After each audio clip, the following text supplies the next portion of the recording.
Good morning, Patriots. I'm Tom. Today is Monday, October 9th, and here are your morning announcements. On Wednesday, many of you will be taking the PSAT. Here's Mr. Marini with some information you might need. Hi, I'm Mr. Marini, the Student Testing Coordinator. Next Wednesday, on October 11th, students who are in 10th grade, 11th grade, and are in the 9th grade AVID program will be taking the PSAT. We'll have a different schedule for second block, so for second period, you'll be in there for a really long time. If you don't get a pass, that's because you're either not taking the test or because you're actually testing in your own classroom. There's some things that you're going to want to remember to bring. The first is the number 2 pencil and also a calculator. All of the tests can be completed without a calculator, so you don't have to bring one, but you can if you want. Calculators will not be lent out. This is kind of important. If you're taking the PSAT, you're going to be required to turn off your cell phone for the entire testing time. Also, be prepared that if you have any type of wearable technology, like a smartwatch, an Apple Watch, you're going to also have to turn that off and take that off for the full time. Please take this test seriously. Get a good night's sleep. It's used for juniors who want to apply for the National Merit Scholarship Program. Also, it's a good indicator of how students will do in AP classes, and it's great preparation for the SAT. If you have any questions, come down and see me in room 104.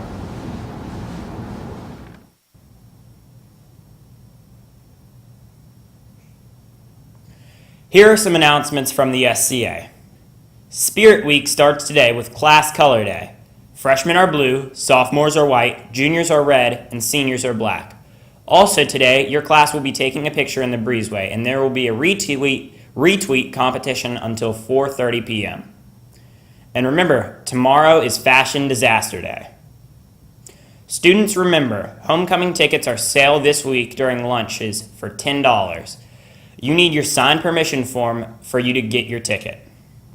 You may purchase a ticket for one non-AHS guest, but you will need a signed guest form. You will need your ticket and an ID to get into the dance. And remember, you are all expected to follow all school rules while attending. Failure to do so will result in removal.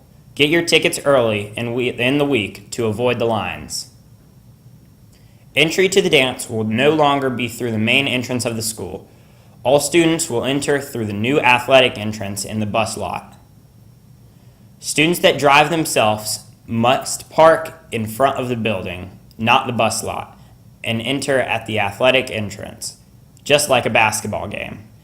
After the dance, cars from the front lot will not be allowed into Lambs Road and must exit onto Hydraulic Road. Students being dropped off or picked up should have their rides do so in the bus lot only.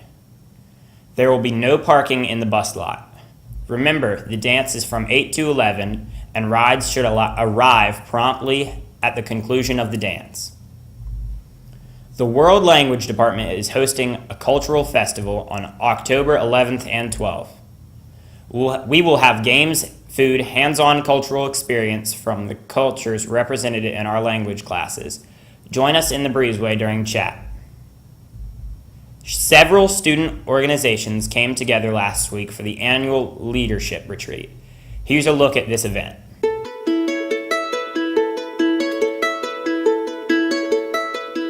The leadership retreat has been around for about 38 years.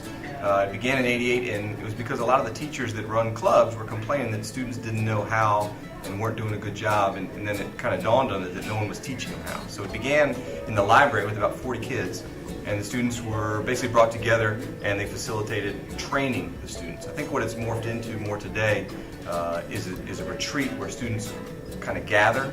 We try to make it a broad spectrum of our student body, and those students kind of come together and network, and for those 2 days we really pack as much as we can in, and it's really to have the students self-reflect, maybe to inspire them, to have them consider how their behaviors and actions as student leaders can influence others in a positive direction.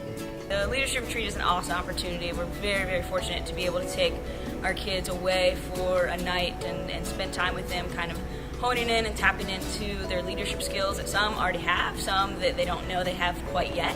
And we're able to kind of put them in unique situations that get them thinking creatively, and then kind of charge them up and get them ready to come back to school and lead their fellow patriots throughout the school year. The leadership retreat is important to me because I get to bond with new people that I wouldn't usually get out of my comfort zone during school. And then why is it important to Albemarle? It's important to Albemarle because it breaks down barriers and it tries to open doors for the people that aren't usually included, and that's our goal for the leadership retreat is inclusion, so that's why it's important to Albemarle. To me, it was like just learning what I can do to be like helpful and like nice and like do better things. To the school, I think it's just like something that helps make it a better place, and yeah. Like when I went, I met like so many more freshmen that I would never thought I would talk to and meet, and now I think we're friends. So I think it just brings everyone together and stuff like that. My favorite part of the leadership retreat is senior breakfast. By tradition, the seniors cook the breakfast. And seeing some of those kids that don't always hang around each other just come together at 7 o'clock in the morning after staying up till 11:30 the night before. And within about 30 minutes, they had organized into a team and they were firing breakfast up for about 80 people. And seeing that, you know, they were listening to music and having a good time. And to me, that's kind of embodies the energy and the spirit of the retreat. Yeah, so we played this game where like we all sat with our eyes closed. I don't know why I closed my eyes for that. Someone would come up and they'd say like, tap someone that you admire, and like someone would come up and tap you and like just get like tapped on the head a bunch or something. That just felt really good because that meant like someone admires you. It was just like a good feel good thing. And then this past time to see this young man embody or take on his best Miley Cyrus role during our lip sync battle was pretty epic and will stick with me for a very, very long time.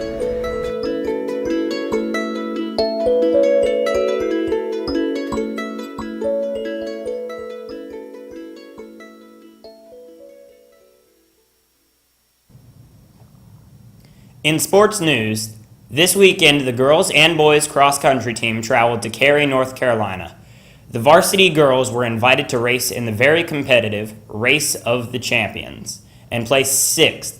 The varsity boys competed in the seeded race and got 2nd. The JV girls competed in 2 races, the JV1 race and the JV2 race. Rachel Lloyd won the JV1 race and the team placed 2nd.